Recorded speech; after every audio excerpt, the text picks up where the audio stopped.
呢條片會講下乜嘢係 linear transformation。首先介紹乜嘢係一個 mapping。假設我哋有兩個 vector spaces V 同埋 W， 一個由 V 去 W 嘅 mapping， 暫且叫佢做 L， 係指我哋會將 vector space V 嘅 elements 透過一啲運算變成 W 嘅一個 element， 我哋會用 LV 嚟表示。所以 mapping 同埋 function 其實係同一個概念，只係個名唔同。以下係一個 R3 map 去 R3 嘅例子。即係話我哋嘅 input 係一支 3D 嘅 vector， 透過運算 output 都係一支 3D 嘅 vector。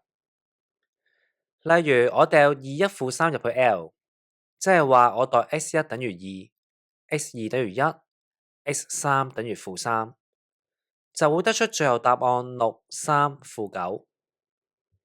理解完 mapping 嘅定義同埋運算方式，我哋可以講下 linear transformation。假設有個由 V map 去 W 嘅 mapping L， 第一係 V 隨便抽兩嚿嘢 V1 V2， 先將佢哋相加再放入 L， 同將佢哋分別放入 L 再相加，答案會係一樣。第二係 vector space V 隨便抽一支 vector V， 同任意一個 scalar alpha， 先將佢哋相乘放入 L， 同先計咗 LV 再乘以 alpha 其實係一樣嘅。滿足呢兩個條件嘅 mapping， 我哋會叫佢做 linear transformation。如果 V 等於 W， 即係話自己 map 去自己，我哋會叫佢做一個 linear operator。咁研究 linear transformation 有啲咩重要呢？首先，好多 geometric transformation 其實都係一種 linear transformation， 例如拉長縮短、投影、旋轉、反射等等。所以研究 linear transformation 嘅特性，就等於一次過研究晒呢一堆 geometric transformations 嘅特性。其次，如果 L 係一個由 V 去 W 嘅 linear transformation， 而 V1 至 Vn 係 V 嘅一個 basis， 我哋只要知道 L 對呢一堆 basis factors 嘅影響，我哋就可以知道 L 對任何一支 V 嘅 factor 嘅影響。假如我哋有 factor 細加 V，係可以寫做 alpha 1個 V1 加到去 alpha n 個 Vn。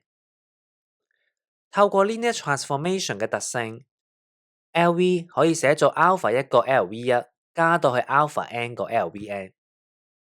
所以如果我哋知道 L 對 basis factors 嘅影響，即係知道 LV1 去到 LVn 係啲乜嘢嚟，咁我哋就知道 LV 係啲乜嘢啦。第一個例子，假設 L 係由 R2 map 去 R2， 掉 x 入去出嚟會係 3x。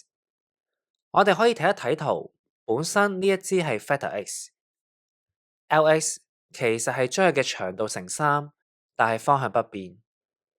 所以呢一個 mapping 係做緊一個 stretching。接下嚟我會證明佢係一個 linear transformation。先 check 第一個條件。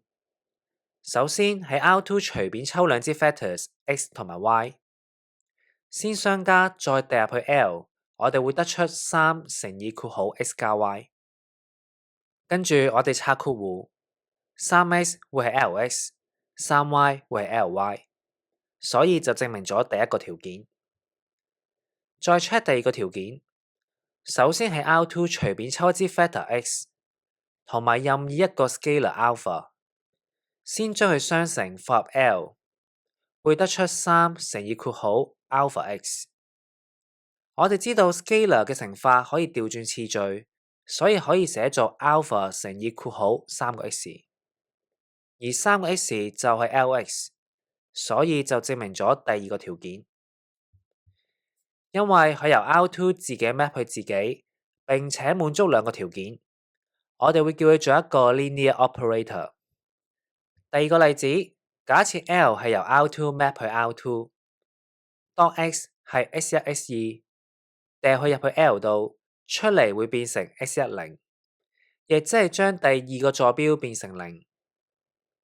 我哋可以睇一睇圖，本身呢一支係 vector x，LX 會將佢打落去 x1 軸嗰度，所以呢個 mapping 係做緊一個 projection on x1 軸。接下嚟我會證明佢係一個 linear transformation。先出第一個條件，首先喺 R2 隨便抽兩支 factors x 同埋 y， 分別 x 等於 x1、x2，y 等於 y1、y2。先相加再掟入去 L 度，你會得出 x1 加 y1 0。跟住我哋可以拆開做 x10再加 y10， 前者會係 Lx， 後者會係 Ly， 所以就證明咗第一個條件。